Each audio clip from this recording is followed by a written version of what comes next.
xildhibaanada sharafta leh waad salaamantihiin waan idinku mahadcelinayaa xildhibaanada qaar oo runtii 3 saac yimaaday daaimana nimid 4 saac xildhibaanada fadhiyay 3 saac yimaadeen ilaa 4 saac maartay ilaa 5 saac xildhibaanada sharafta leh waxaad ogtihiin in maartay 4 saac markii la gaaro xeerka uu nafarayo inaan 1 saac ku darno waa lagu daray haddana 3 saac waa dhamaatay marka waxaa loo baahan yahay dhammaanteen inaan maaragtay aan ka fikirno sidii habsami socodkii baarlamaankan howlaheeni aan ku ilaalinayno shuruucda loo taalan dhammaanteen wada tixgelino waxyaalo badan oo runtii hataa guddoonka lagu eedaynayo waxaa jira heer hoos aad ku hoggaansantihiin 5 saac markii la gaaro waa iska maqnaanaysiin waa run waana la dhahaa annaguna waxaan aragnaa xildhibaanadii 3 saac inay yimaadaan la rabay oo waqtiga imaanaynin marka dhammaanteen markay waxa aad iska noqotay marka maaragtay in waqti la rabo iska furmo maanta dan fadhiyaan sugaan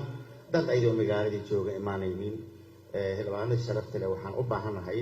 inaan dhammaanteen aan ka taxadirno waajibaadkana saaran oo dastuuriga inaan ka fikirno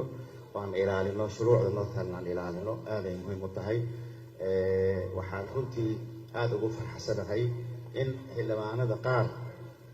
dad naga mudunaa jira inaan shahaado sharaf siino baarlamaanka dhexdiisa oo weligood maaragtay habsaama jirin sulxiina soo fadhiista hadday la shaqaynayaan marka dad waa iska soo daaxan caadiga ka dhigteen marka walaalayaal xuquuq samanaan wada leenahay dhammaanteen oo na farayso inaan ilaalino heer hoosaadka iyo shuruucda noo taalo marka maanta waxaan rabaa in maaragtay xildhibaanada soo dadaalay oo markasta saas xaadir oo waajibaadkooda dastuuriga u taagan inaan u mahadcelino xildhibaanada maqnaanshaha culays u arkaynin oo caadi iskaga dhigtay ayagoo magaalada joogan iska maqnaanahayo haddii kale banaanka iska jiraayeen inaan codsi u jeediyo taas maaragtay oo ah in maaragtay ilaaliyaan waajibaadkii lagu leeyahay oo loo doortay oo ummadda Soomaaliyeed waajibaadka horyaal ka sugayso inay gutaan marka maanta hadda 120 hal noo sheegay waad ogtihiin 120 kooramkeen wax yar ka dhamaan markii la fiiriyo waxa ka dhamaan 19 qofood ka dhamaan marka haddii intaas ay imaan lahaayeen hadda baarlamaanka waa noo furmi lahaa golaha waa furmi lahaayeen shuruuc waa la hortaala waad ogtihiin kalfadhigaana sidiisaba qeybta horena cibaadadii wuxuu ku soo toosay soonkii iyo amrooyinkii la aaday iyo qeybta horena iyo maaragtay baajiyey haddana waxaan soo dalagali doonaa xildhibaano badan inay xaji doonaan laga yaabaa haddana waxaa lagu jira ashhur xajkiyaa lagu jira haddana bilaabanaysaa dulgacadiyaa bilaabatay ashhurul xajkiyaa lagu jira haddana xildhibaanada la bixi doonaan marka kalfadhigi dhan waxaa maaragtay yani naafayey waqti cibaadadaas kusoo toosay marka haddaan dadaalnana dhowr hindiisa shariyadan aan saxiin karna ayaan ka gudbi karna dadaal la-aana muuqata xildhibaanada sharafta leh waxaan ka codsanayaa dalkii dibadda meel ay joogaan inay soo xaadiraan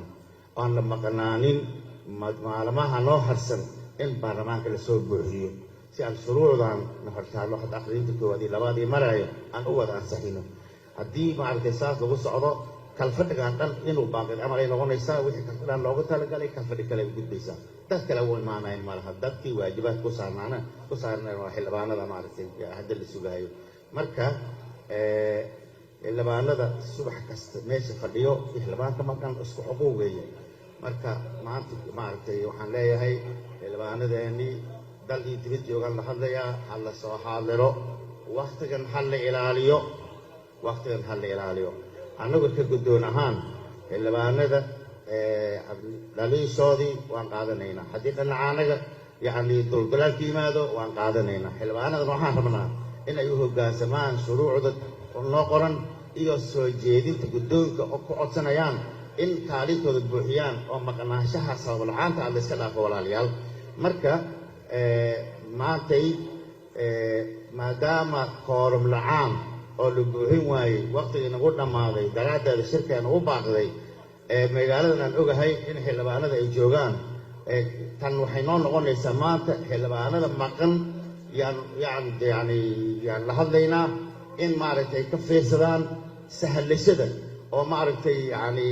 waqtiga yani samaala yani aan looga lumaayo in laga wada waantabo inay yimaadaan maanta waa maaragtay arbaca weeye fadhi ugu horeeyay sabti buu noqonayaa sidii caadada ahaan jirtay guddiga joogtada marka laga reebo